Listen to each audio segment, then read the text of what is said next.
feeling. Look what we've overcome. Oh, I'm gonna wave away my flag and count all the reasons we are the champions. There ain't no turning back. Saying, oh, can't you taste the feeling? Good afternoon, ma'am. Please kindly introduce yourself, starting your academic background and employment history before you decide to become an entrepreneur. Hi, good afternoon. I am Talia Gonzaga de la Cruz and I graduate Bachelor of Hotel and Management and I mastered nursing. Ngayon, nung nag-nursing ako, nag-abroad ako. Next question. Number 2, what motivated you to become an entrepreneur? Motivation, sarili ko, pamilya. Kasi yun ang pinakamalakas na motivation para magawa mo ang ganitong business. Number 3, what skills and knowledge or competencies did you think you have when you decided to put up your business enterprises? Knowledge. Pinakamaano ko? Siguro positivity sa sarili. Kung kakayanin ko ba or hindi. So, number 4 question po. What do you think are the 3 most important traits or characteristics that an entrepreneur should possess? 3 characteristics po. Siguro believe in yourself. Maging positive ka lang sa lahat ng ginagawa mo. Tsaka dapat alam mo kung ano yung gusto mong gawin. Diba? So, number 5 question po.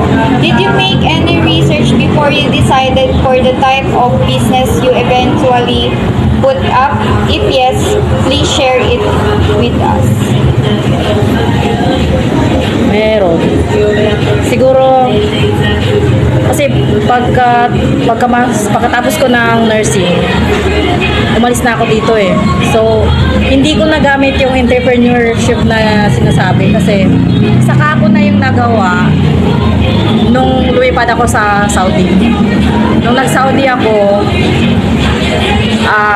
na-motivate ako na magluto uli kasi sa mga amo ko. Na, mahilig sila sa mga pagkain, mga vegetarian. So, pang 6 po na question. What is your business and its nature? Nature, siguro sa food ako nag-focus. Bali, nagtanong-tanong muna kasi ako kung ano ang pinaka ng mga tao ngayon. So, naghalo, vegetarian at saka yung mga mga mahilig sa mga karne. So, halo na. So, na lang to, parang pansit. Parang ginawa ko siyang pansiteria, Republic kasi ang Republic pangkalahatan. Thank you po.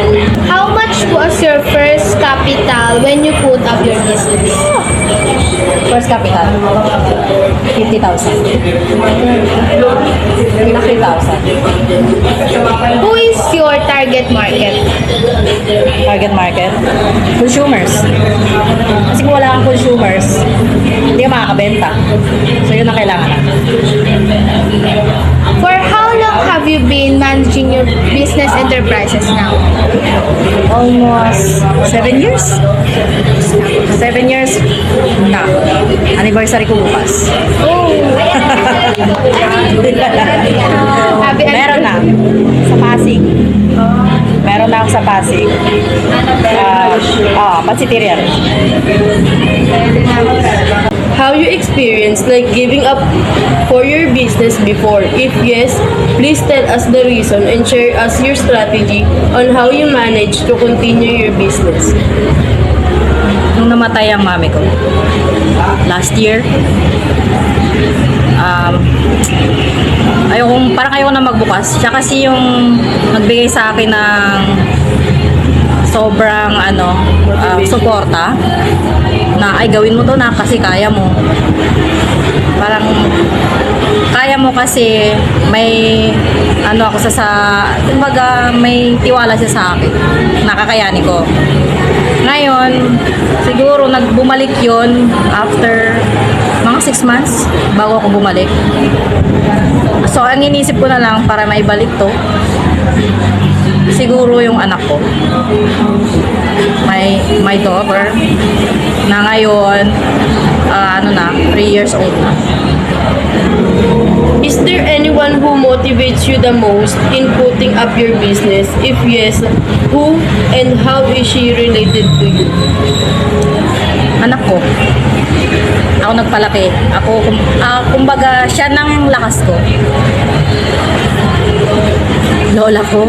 Ngayon, lola ko na nagpalaki sa akin yun. How do you see your business 5 years from now? Ganito pa rin. Pero, magkakaroon ng ibang branch.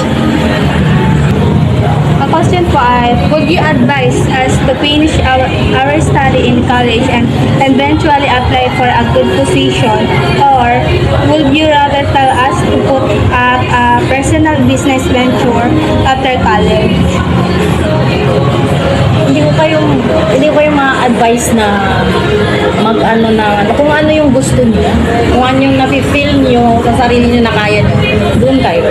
Kasi doon kayo doon kayo tatanda, doon kayo mag-grow. As na magkaroon kayo ng business, doon yung malalaman kung gaano kahalaga yung course na nakuha niyo. Second question. Did you even contribute anything for your community as a token of appreciation for the success of your business? How? Every week. Sa Bantay-Bata. Lagi akong bibisit doon. Nagbibigay ako kahit papaano. Kahit dito kasi, ang kasi sa business natin, hindi pwedeng sa atin lang. Mamigay din tayo kasi hindi babalik yan sa'yo pag God first and yourself. Thank you. Last question po. What advice can you share to people who plan to become an entrepreneur in the future? Masasabi ko sa inyo? Siguro, lakasan yung loob nyo. Lahat naman ng problema may solusyon. Tsaka, pag may dumating na sakuna sa inyo, kahit anong gawin mo, pupunta ka dyan dahil yun ang gusto mo. Hindi mo na yun maan sa sarili mo kasi yun ang kinuha mo course, meaning minahal mo yung course na yan. So kaya mo yan. Think positive lang. Thank you. We all together singing. Look how far we